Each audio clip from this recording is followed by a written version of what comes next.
Whispering Tales Studio.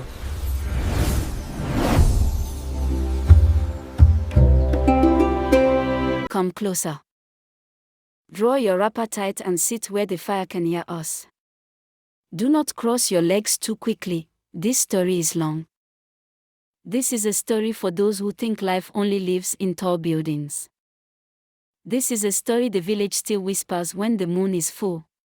Not long ago, in a city that never slept, lived a woman named Zainab. Oh, Zainab was what people call a city babe. Her mornings began with mirrors and music. Her nights ended with soft beds and glowing screens. Her phone woke before she did. Her shoes never touched dust. She knew the smell of perfume better than the smell of rain. Zainab believed comfort was her inheritance. She believed struggle was for other people. She married Sadiq, a man of steady steps and patient dreams. When they married, money followed them like a loyal friend. They rented a fine apartment high above the street. They ate without counting. They laughed without fear. But listen carefully. Prosperity is a visitor, not a resident. And when it leaves, it does not say goodbye. One season, Sadiq lost his job. Another season, the small business he started collapsed like wet paper. Promises turned to debts. Friends stopped answering calls. The landlord began to knock. The city that once bowed to them grew cold. One night, with the lights off to save power and hunger sitting between them, Sadiq spoke softly, as if afraid the walls might hear him. "We cannot survive here anymore. We must return to my village." Oh! Zainab felt as though the ground opened beneath her feet. The village. A place where roads argue with your shoes. A place with no shopping malls, no salons, no late-night food. A place where silence is loud and neighbors know your business before you speak. She cried until sleep took her. She begged. She blamed. But tears do not pay rent. So at dawn, they packed their lives into 2 suitcases and left the city behind without looking back. The village of Jardin Kaka welcomed them with red dust and long stares. Children paused their games to look. Women whispered behind hands. Men nodded slowly. Their house was small. Old. The walls carried stories of hardship. The roof leaked secrets when it rained. That first night, mosquitoes sang victory songs.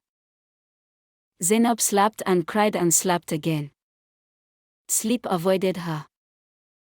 By morning, the cock crowed before her dreams finished speaking. Zainab suffered. Water did not flow from a tap. It demanded a long walk and aching arms. Food did not come wrapped in plastic.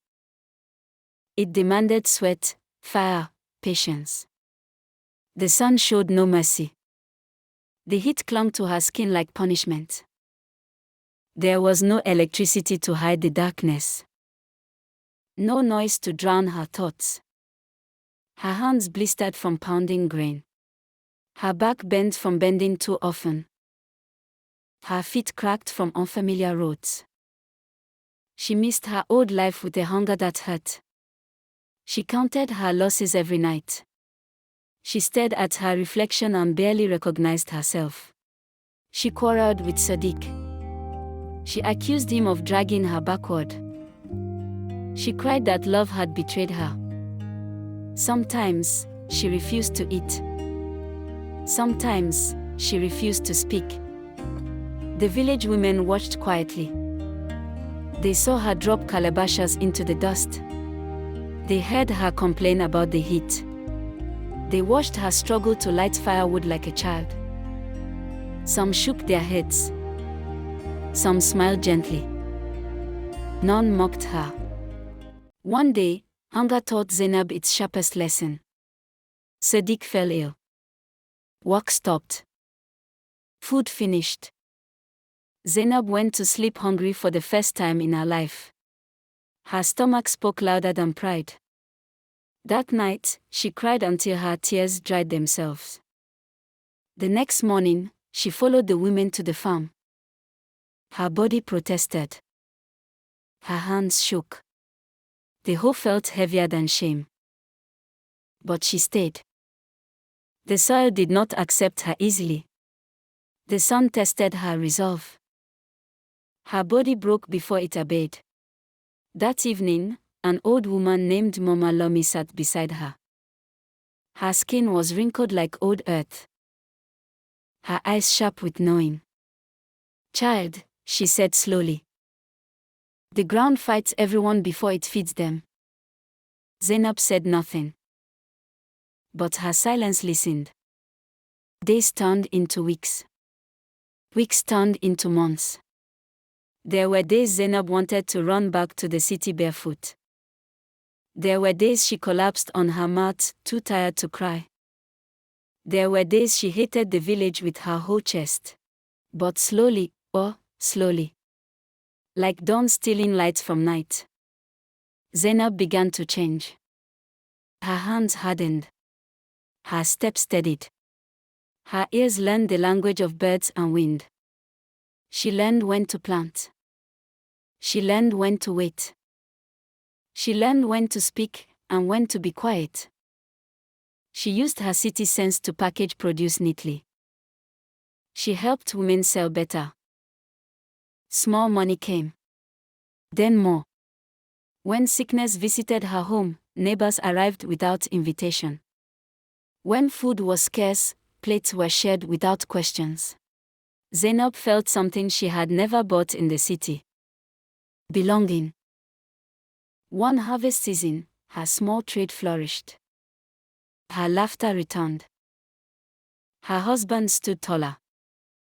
One night, under a sky filled with stars brighter than city lights, Zainab spoke softly. "The city gave me comfort. But the village gave me strength. The city fed my pride. But the village fed my soul." And so the elders say, sometimes life strips you naked before it clothes you properly.